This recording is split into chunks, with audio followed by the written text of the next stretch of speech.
దేవుని నామమునకు స్తోత్రములండి. నాటి ధ్యానాంశము హోషేయ గ్రంథ ధ్యానాంశములండి. ఈ దినమున హోషేయ గ్రంథము 7వ అధ్యాయం అండి. దేవుడు స్వస్థపరచుటకు వీలు లేని విధముగా జనులు మోసమును అభ్యాసము చేయుచున్నారండి. వారి క్రియలను దేవుడు చూచుచుండినను మరీ చెడుతనమును ఆయన జ్ఞాపకం చేసుకొనడని 2వ వచనము తలంచుచున్నారు. దేవుడు సమస్తమును చూచును, అన్నింటినీ ఎరుగును. ఆయన దృష్టికి మరుగైనది ఏది లేదు కదండి. ఎవరు మనలను చూడడం లేదు అని తలస్తే పాపం చేసే శోధనలో పడిపోతాము. దేవుడు చూస్తున్నాడని తలస్తే పాపం చేయుటకు వీలుండదు కదా. 7వ అధ్యాయం 3-7 వచనములలో వారు చేయు చెడుతనమును చూచి రాజు అధిపతులు సంతోషించుదురు. తప్పు అని గద్దించరండి. అందరూ మానని కామతురత గలవారై ఉన్నారు. మండుచున్న కొలిమి అనునది స్వార్థము, పదవి వ్యామోహము, కామతురతకు చిహ్నాలండి.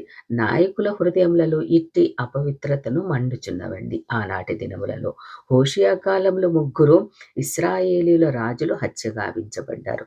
జకర్యా, షల్లూము, పెకయ్య.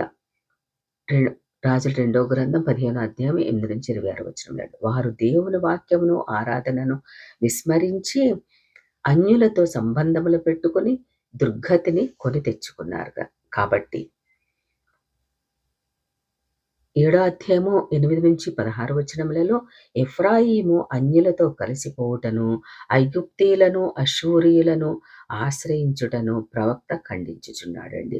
వారు దేవుని ఆశ్రయించక వారికి ఎంత శిక్ష విధింపబడినను తమ దేవుడైన యెహోవా యొద్దకు తిరిగి రాక ఉన్నారండి.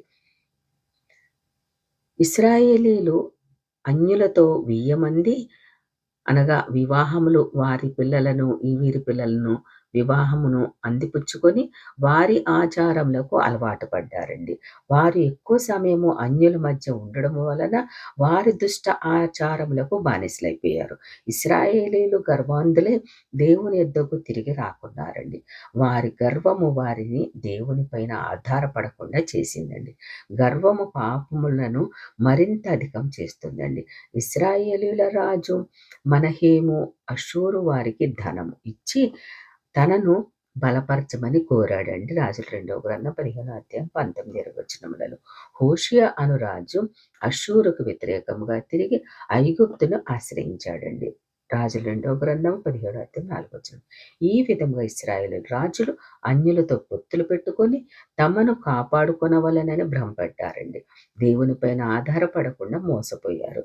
7వ అధ్యాయం 13-16 వచనములలో ఇశ్రాయేలీయులు దేవుని యందు నమ్మిక ఉంచక దేవునిని విసర్జించి తప్పిపోయినదని ప్రవక్త జ్ఞాపకం చేయించున్నాడండి. వారు హృదయపూర్వకంగా దేవుని ప్రార్థించుకున్నారు.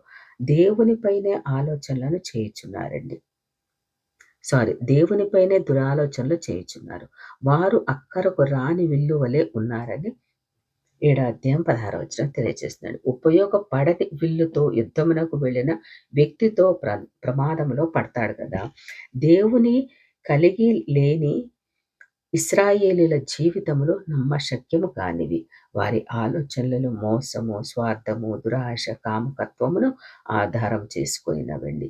ఇశ్రాయేలీయులు తన ఆనందము కొరకు, సంతృప్తి కొరకు దేవుని వెదకకుండా మిగిలిన అన్నింటినీ ఆశ్రయించుచున్నారండి. నిజమైన ఆనందమును ఇచ్చే దేవుణ్ణి విస్మరించి ఎన్ని సంపదలు, ఆస్తులు, వస్తువులు, స్నేహితులను కలిగి ఉండినా నిజమైన ఆనందం లభించదు కదండి. దేవుని యొద్ద ఉంటేనే మనకి నిజమైన ఆనందం ఉంటుంది, ఆశీర్వాదములు ఉంటాయి, దేవుని యొక్క రక్షణ ఉంటుందని. లేకపోతే మరి దేవుని యొద్ద నుండి మనం తిరిగి వెళ్ళిపోతే అన్యుల సహవాసంలో ఉంటే దేవుడు శిక్షిస్తాడని 7వ గ్రంథంలో తెలియజేసినందుకు వేలాది స్తోత్రమండి.